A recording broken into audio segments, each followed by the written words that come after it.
All right, so you're having some trouble making sense of problem number 3, okay?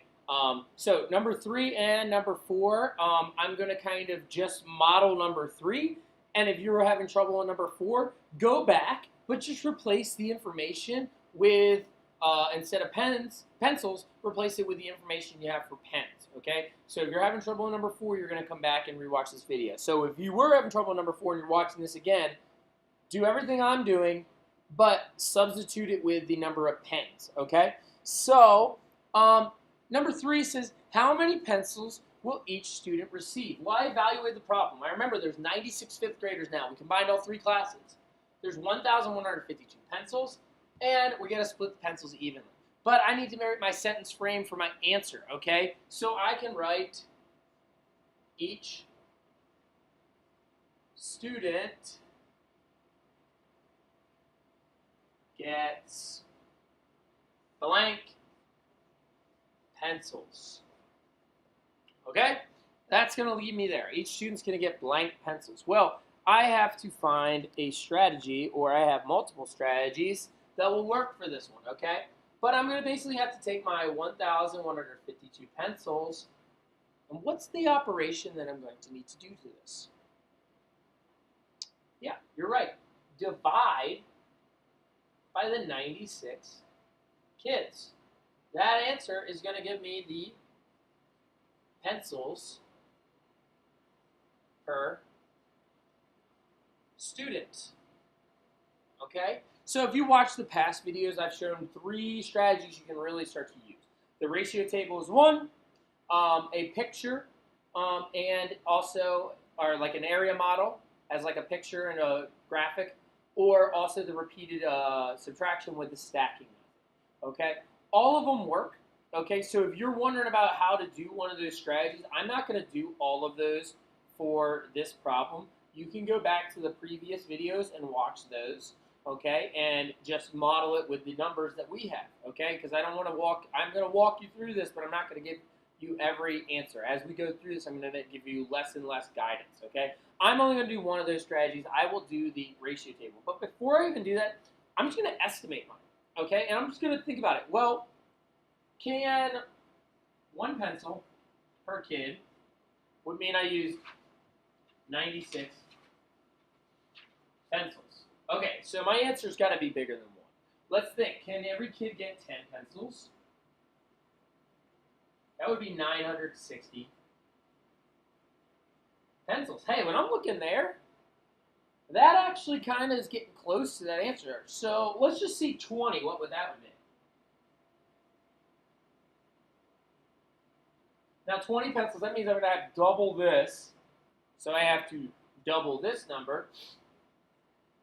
1,920 pencils.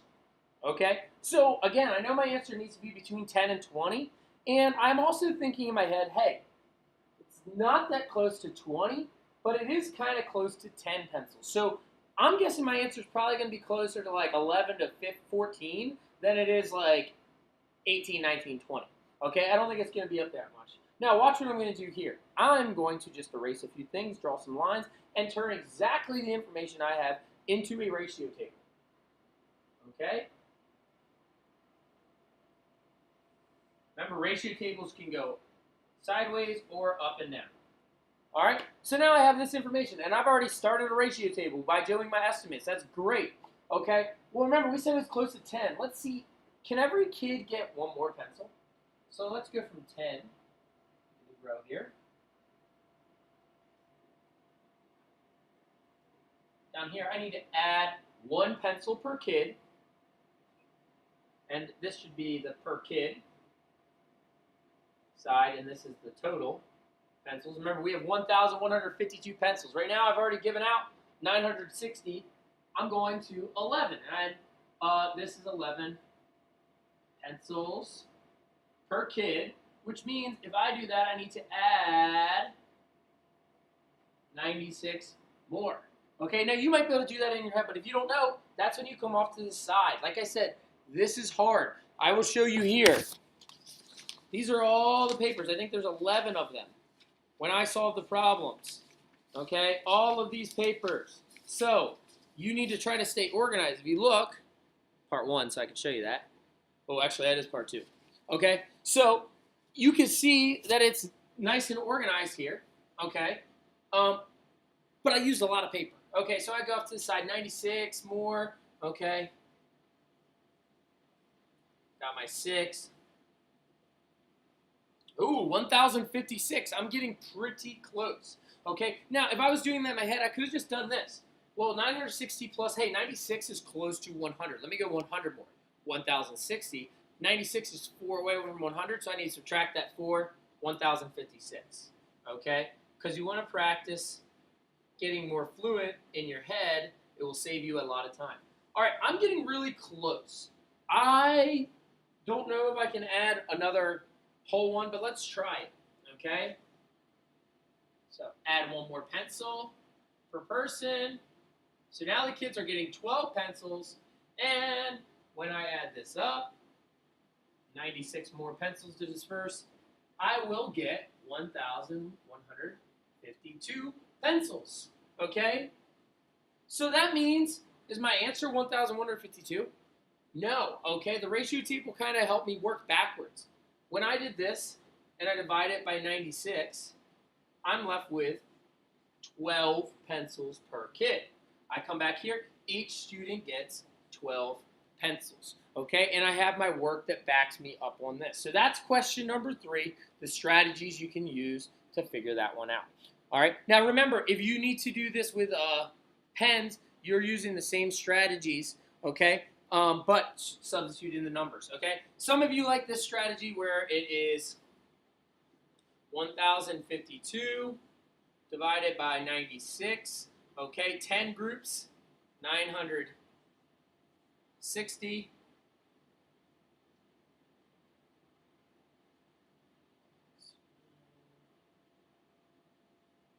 192, and then I can take 2 more groups, 192, that'll give me 0, put those up, there's my 12. So that's another strategy. Also the picture, if you're wondering what's the picture strategy, go back to the previous videos for number 1 on part 1, and you can kind of watch those and plug those in, okay? So this one here, we figured out 12 pencils per student. Ooh, that's kind of a bummer, not as much as when it was just Mr. Burton's class.